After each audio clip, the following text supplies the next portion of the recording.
Hi everyone, welcome back to my channel. তো দিনটা ছিল সপ্তমী। তো সপ্তমীর দিন রেডি হয়ে বেরিয়ে পড়েছিলাম আমি আর দিদি মিলে ঠাকুর দেখব বলে। তো আমরা ঠিক করেছিলাম সাউথের ঠাকুরগুলো দেখব।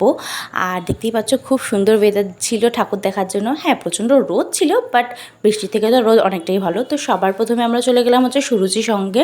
তো দেখতেই পাচ্ছ দিনের বেলাতে প্রচণ্ড পরিমাণে ভিড় ছিল, আর এত ভিড় ছিল যে কী বলবো, তার উপরে রোদটা পড়ছে আরও বেশি, মানে কি বলবো, কষ্ট হচ্ছিল। বাট ফাইনালি ঠাকুরটা দেখে নিলাম। এরপর আমরা হাঁটতে হাঁটতে চলে গেলাম হচ্ছে তোমার চেতলাতে। আর দেখতেই পাচ্ছ আমরা তো খুবই এক্সাইটেড ঠাকুরটা দেখার জন্য, কারণ শুনেছি যে খুব ভালো ঠাকুরটা হয়। আর দেখতেই পাচ্ছ যে খুব সুন্দরভাবে পুরো রুদ্রাক্ষ দিয়ে প্যান্ডেলটা করেছিল, আর আমার তো ভীষণই ভালো লেগেছিল আর প্রচণ্ড ভিড় ছিল। এগেন ভিড় ঠেলে সবাই ইয়ার্কি ফাজলামি করে ঠাকুরটা ফাইনালি দেখলাম। আমি তো জাস্ট প্যান্ডেলটা দেখে যাচ্ছিলাম, এত সুন্দর প্যান্ডেল করেছে, ঠাকুরটাও খুব ভালো করেছে।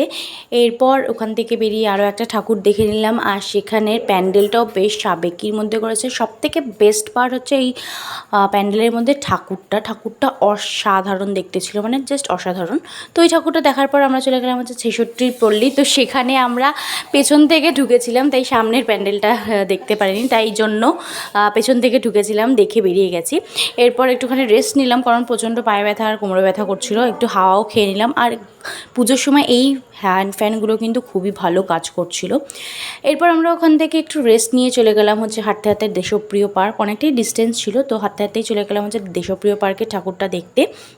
আর ঠাকুরটা এবারে খুবই ভালো করেছে প্রত্যেকবারের মতোই। এরপর উবের করে আমরা খেতে চলে আসলাম, কারণ প্রচণ্ড খিদেও পেয়ে গেছিলো আর বিকেলও হয়ে গেছিলো। তো আমরা চলে গেলাম হচ্ছে বাইপাস ধাবায় খেতে। আর তোমাদেরকে একটুখানি তো আমার আউটফিটটাও দেখিয়ে দিচ্ছিলাম, যে আমি এই আউটফিটটাই পরেছিলাম সপ্তমীর দিনকে। তো আমরা অর্ডার করেছিলাম হচ্ছে একটা স্পেশাল মাটন বিরিয়ানি, লাহোরি মুরগ চিকেন, অ্যান্ড ছিল হচ্ছে ভেজ পোলাও। তো সেটাই আমরা অ্যাজ আ লাঞ্চ বলতে পারো আমরা খেয়েছি। অ্যান্ড ডেজার্টে আমরা মিয়ামরে থেকে কেক পেস্ট্রি সবই খেয়েছি। আর দিদি এখানে এক মুখে ঢুকিয়ে দিয়েছে বলে সেটাই ভিডিও করে নিচ্ছিলাম। আর তারপর ওখান থেকে চলে গেলাম হচ্ছে মেট্রোপলিটন দুর্গাবাড়িতে, কারণ ওখানে তো জানোই যে দুর্গাপুজো হয় আর অনেক বড় করেই হয়। তো সামনের দিকটা সাজিয়েছিল, মেলাও বসেছিলো ছোটোখাটো মতো। আর এখানে বেশ নাচও হচ্ছিলো, সেটাও তোমাদের সাথে একটু শেয়ার করে দিলাম। এরপর একটুখানি চলে গেলাম হচ্ছে ঠাকুরের যেহেতু আরতি হচ্ছিলো, এর ভেতরে চলে গেলাম আরতিটা দেখার জন্য। আর আরতিটা দেখতেও বেশ ভালো লাগছিলো। আর আমার যেহেতু প্রচণ্ড কাশি হচ্ছিলাম, তাই বেশিক্ষণ ওয়েট করতে পারিনি। দেন অটো করে আবার বাড়ি চলে আসলাম। তোমরা জানিও কেমন লাগলো। টাটা।